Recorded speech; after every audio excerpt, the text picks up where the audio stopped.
topeng saja. Satu tiga-tiganya itu satu kesatuan. Tari topeng itu bagian dari makrifatnya. Syariatnya adalah wayang, sedangkan hakikatnya adalah barongan itu atau buruk. Itu kan semuanya berkembang semua di Losari, ya kan? Dan itu media.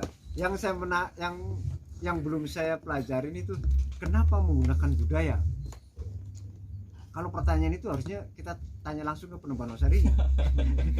Ya, kenapa selain budaya? Karena mungkin itu perlu pengkajian. Karena Ya, biasanya di sejarah-sejarah suatu perkembangan yang menghindari shock kultur, artinya perubahan transformasi secara perlahan itu melalui budaya, dan efeknya mereka akan terbawa dengan perasaan sukarela. Beda kaitannya penyebaran suatu paham dengan kekerasan atau dengan pendekatan budaya, itu hasilnya akan jauh berbeda. Dan mungkin para pendahulu kita punya intuisi bahwa akan lebih mengena jika dilakukan dengan pendekatan melalui akulturasi budaya itu. Di tari topeng itu ada gerakan yang berbeda dari gerakan asalnya, karena topeng seperti apa yang dikatakan oleh Om Jali itu peninggalan dari kerajaan Jangga. Kerajaan Jangga itu menggunakan Hindu Siwa. Nah, di gerakan tari topeng itu yang namanya gantung sikil itu gerakan meditasinya Batara Siwa. Nah, oleh Pangeran Angkawijaya itu disisipi gerakan takbir. Jadi semacam itulah, kayak semacam dulu sebelum melakukan ritual tertentu ceritakan ada tradisi molimo, jadi makan babi terus bersetubuh massal dan lain-lain melalui acara. Kemudian oleh para wali hidangannya diubah, bacaannya diubah, sehingga lahirlah dari situ tradisi tahlilan, selamatan dan seperti itu. Dan mereka tidak merasa terpaksa, justru dengan senang hati. Itulah istimewanya pendekatan melalui budaya.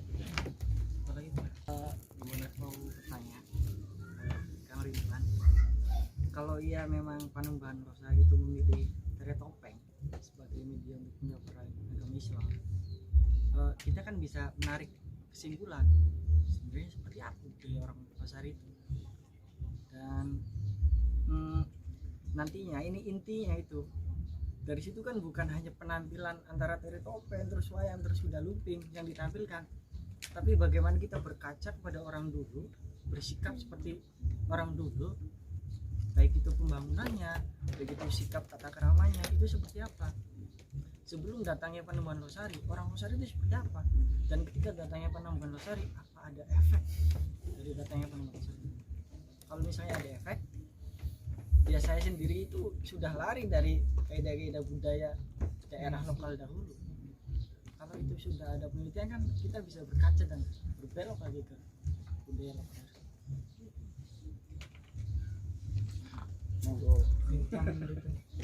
Kalau dilihat tradisi dan budaya masyarakat pesisir, dalam hal ini termasuk Losari, itu adalah masyarakat yang dinamis. Daerah pesisir zaman dulu dimanapun, terutama di wilayah-wilayah Jawa, di Laut Jawa, itu daerah transisi budaya, daerah perdagangan, sumber-sumber transformasi. Beda dengan daerah pedalaman, mereka biasanya masyarakatnya lebih statis karena dengan kehidupan yang seperti itu.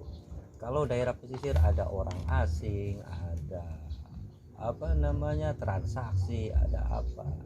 Nah, pola budaya tentunya, pola berpikir itu dipengaruhi oleh situasi dan kondisi serta lingkungan. Jadi apalagi kalau melihat bahwa Losari dengan pengabaiannya merupakan bagian dari sejarah daerah perdagangan, seperti apa dinamisnya saat ini. Nah, ke pertanyaan Bang Surya, apakah kemudian Pangeran Losari, Pangeran Angkawijaya, Pangeran Losari banyak versi? melakukan transformasi sehingga ada perubahan. Asalnya seperti apa?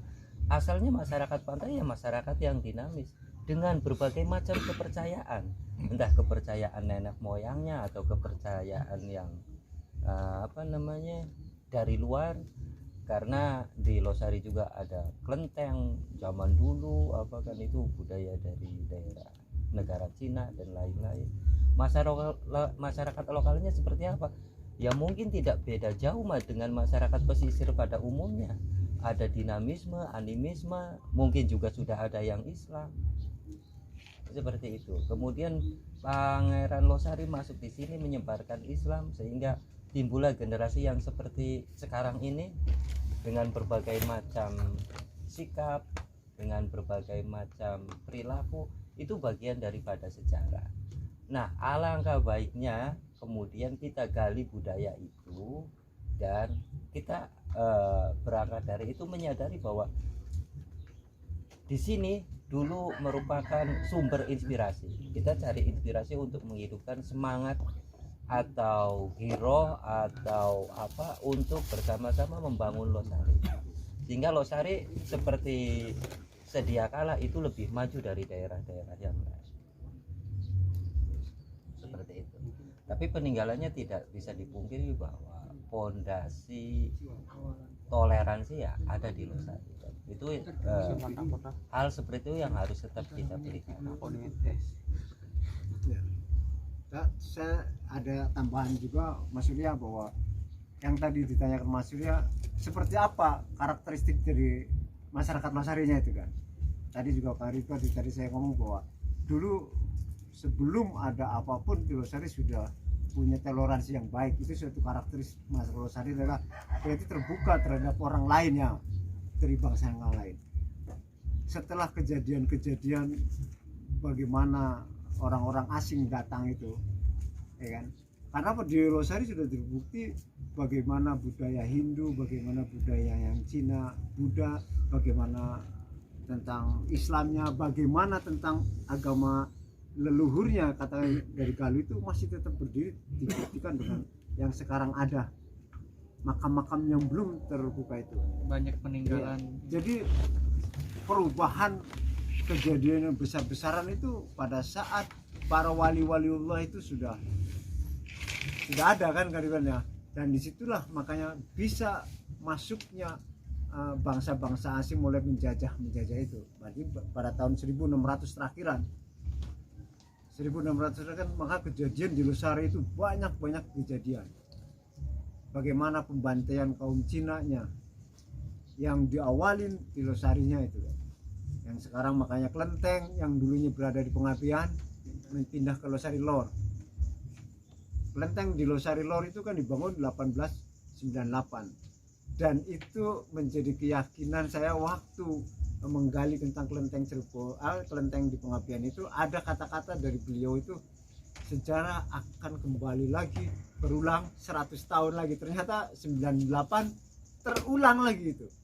Itulah Mas Surya, kita ini kembali lagi kepada zaman dulu tentang bagaimana budaya kita yang baik, yang tidak meng-welcome sama orang, tidak pernah katakanlah selalu seutun ya sama orang lain. Itu yang saya kepengen lalu eksklusif. Nah, bahwa kita budaya yang luar biasa dulu di masyarakat Losari dengan menerima apa segala macam pengetahuan atau orang lainnya itu.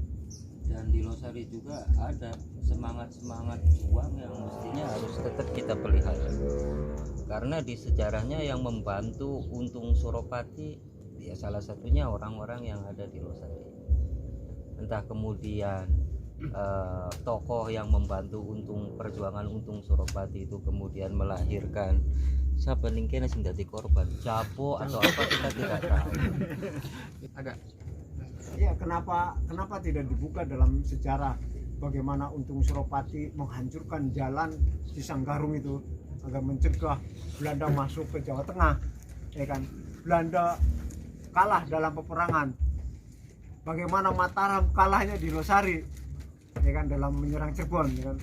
Itu akan luas sekali itu kalau kita pelajarin Makanya kenapa di Losari itu banyak makam-makam yang tak terduga, makam lama itu karena dulu ada pertempuran makam antara Mataram perebutan. Nah itu andainya kalau semuanya bisa dibaca Mas Surya, itu